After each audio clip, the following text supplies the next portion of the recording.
Hello and welcome back to Stories with me, Jesse. Today's stories come once again from the rude and judgmental adults over at Reddit/entitledparents. Let me know what you think of these stories in the comments, as well as any suggestions you might have that we may just use in a future installment. Sit back and enjoy the show, cause we're getting started now. Our first story is titled, Entitled Mother Ignores Social Distancing, so I Force Her to Move Back. So because Australia is coming slowly out of lockdown, people think right away that means life has gone back to normal. I, however, try to remain within the distancing laws and try not to do the wrong thing.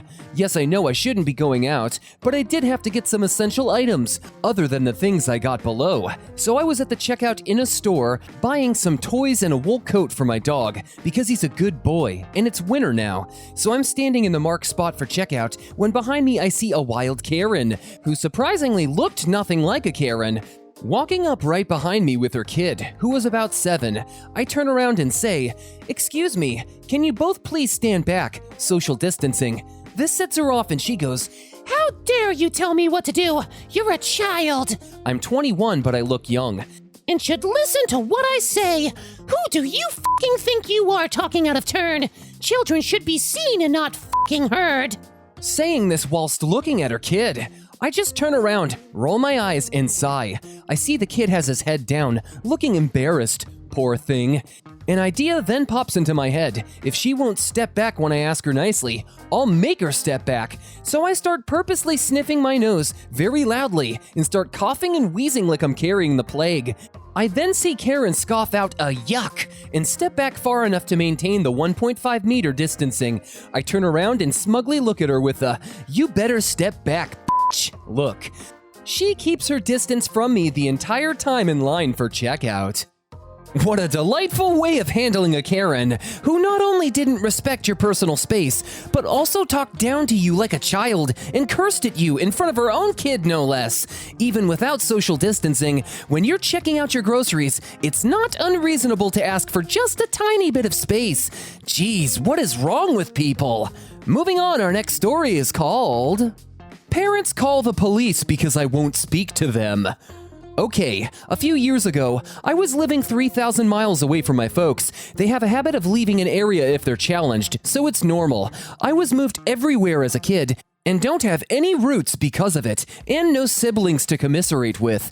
Anyway, they left this state and started a new life elsewhere, asking me to manage their estate here until it's sold. I did amongst my job and family and life. Their real estate agent calls them and says someone is in the house. Me, taking care of the pool and unboxing personal shit they left behind. And I get calls yelling at me for allowing people in the house, and I'm a for not protecting their stuff, as I'm sleeping on their hardwood so no one breaks in.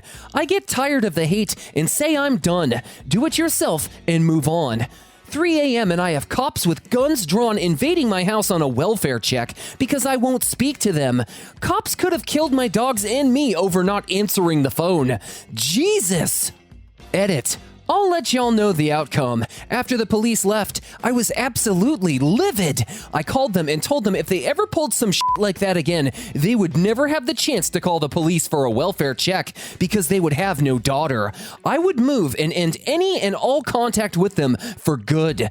Since then, they have been fairly normal. A few missteps, but they're human, and when normal, they're amazing parents and good people. The only negative that eventually came from this entire fiasco was my fiance and I split up due to the stress and nonsense associated with all of this. So I lost a great relationship, but in the end, they've never done anything so crazy, so at least there's that. Thanks for reading, guys. Oh my goodness! Not only did your parents call the cops on you after harassing you repeatedly, but the stress of the whole ordeal was so much that your relationship ended? I'm very sorry to hear that, and hope that they calm down a bit and trust you a little more, especially since you were doing them a favor and they just needed to have a little more faith in you. But what do you guys think? I'd love to hear your thoughts in the comments. Our next story is titled, Get Me Your Supervisor Now. Ma'am, I am the supervisor.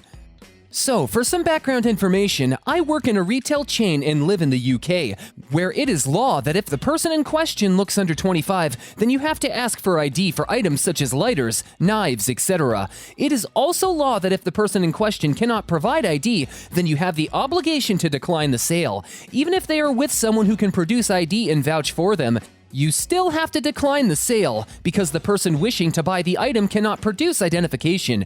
Hope this makes sense. So, to the story. On this particular day, I was standing at my till waiting for any customers. Enter entitled mother and daughter. Entitled mother put all her shopping onto the till and I began scanning. She was pleasant enough and her transaction went by smoothly. Having paid for her items, daughter proceeded to put her items onto the till. She had a dog toy and spray paint. Now, in the UK, you have to be 18 to purchase spray paint. Don't ask me why, because I have no clue. So I scanned through the spray paint and the computer screen turned to red. It informed me that I needed to make sure that the person in question was of age to purchase this. Daughter looked young. I reckon she was 18, but because she looked under 25, I still had to ask for proof of her age. Also, the CCTV is watched over when it comes to items being purchased with age restrictions. Someone is paid to watch over these sales to make sure that I am following procedure and am not letting anyone underage purchase such items. If I am found to have sold items to a minor, I could be looking at being fired and criminal prosecution. With this in mind, I said the following. Sorry, ma'am, this item is age restricted. Do you have any proof of age on you? The daughter looks a bit startled, but looks through her purse and doesn't find anything. I don't have my ID on me. I must have left it at home. I am 18, though. Sorry, ma'am, I cannot authorize the sale without ID. If you bring ID with you next time, I'd be more than happy to authorize the sale. The daughter shrugged and sighed. Oh well, I'll come back another time. I'll just take the dog toy then. I was about to scan the dog toy through when entitled mother enters the conversation. You seriously need ID for spray paint? Yeah, it's the law. You have to be 18. But my daughter is 18! She may be 18, but I still have to ask her for ID because she looks under 25. But she is turning 19 in a week! Again, ma'am, that may be the case, but without ID, I cannot authorize the sale. That is ridiculous! Sorry, ma'am, it's the law. Stop, Mom. It's okay. I can come back tomorrow. We are not coming back tomorrow! At this point, suddenly the entitled mother comes up with a genius solution to buy the spray paint and bypass the law. I'll buy the paint for her. I'm over 25. That means I am lawfully allowed to buy it. Unfortunately, you can't, because I know you'll be buying it for her, and if I authorize that, it is still illegal. That is bullshit! I want to buy spray paint! Sorry, ma'am. I can't authorize you buying the paint, because I know you're buying it for your daughter. You don't know that I'm buying it for my daughter! Yes, ma'am, I do, because you literally said 5 seconds ago you would buy it for her. So you are now lying to a customer?! The daughter tries to drag entitled mother away. Mom, leave it! Ma'am, I am not lying to you. I am telling you what you said and what the rules are. Well, I am going to go to the other cashier and buy it there! That is fine, ma'am. You can try that, but they will give you the same answer I am giving you because I have to notify them of any customer trying to slip by the rules. The entitled mother, red in the face, managed to slip past her daughter and get right up in my face, press her finger into my chest, and scream. Get me your supervisor now! I am going to report you lying! As she finished screaming, I wiped her spit off my face, calmly pointed to my name badge, and smiled, and in my best retail voice I said, Hi, I am the supervisor of this establishment. I hear you wish to make a complaint about one of our staff. How may I help you? Her face went from red to purple in a second. I genuinely thought she was about to hit me when her daughter stepped in. How much is it? For the dog toy alone, it will be $3.99. The daughter paid me £5 and told me to keep the change. I smiled and in my retail voice said, Thank you for shopping with us today. We hope to see you again soon. Have a great day. You! And with that, she was forcibly let out by her daughter. The next day, guess who comes in? The daughter, alone, with her ID. For all you young shoppers out there, 2 things. Please bring your ID with you. It's easier for everyone. If you have an aggressive parent, please refrain from bringing them with you. Have a great day. Wow. I get how inconvenient it can be to forget your ID, but why do so many people think it's worth someone losing their job because they weren't prepared when they came in? At least the daughter was understanding. In my retail experience, I've had the similar joy of pointing to my name tag and stating that I was the supervisor. But boy oh boy, those Karens would just keep climbing the ladder until the store manager ended up coming out and telling them the same thing that I did. Please respect the rules, or don't let the door hit you on the way out.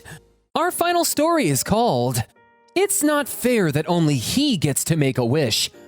This story is about my own entitled dad. Some background. I have a twin brother. When my parents divorced, my dad wanted to split us down the middle and like possessions. But neither of us wanted that, and my mom thought that was stupid because, well, kids aren't possessions. Due to that, my dad has always been nasty and stopped anything he could on his time. This meant no lessons, sleepovers, vacations, etc. He eventually remarried and had 3 other kids, so while they would get to do fun stuff, my brother and I still couldn't. Now into the main story. When we were about 9-ish, my brother got diagnosed with leukemia. For a while, it kept getting worse, and my dad tried to interfere with his treatments because they fell on his part of the custody agreement every now and then. My mom threatened to take us both away, so begrudgingly my brother got his treatments. Sometimes, as very sick kids do, my family got approached by Make-A-Wish. My brother wanted nothing more than a family vacation to Disney for me, my mom, and himself.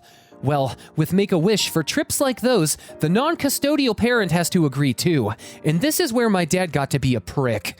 He was in the hallway of the hospital, screaming at my mom while I was in the hospital room with my brother, but I could still hear them. It was a good while ago, so all quotes might not be exact.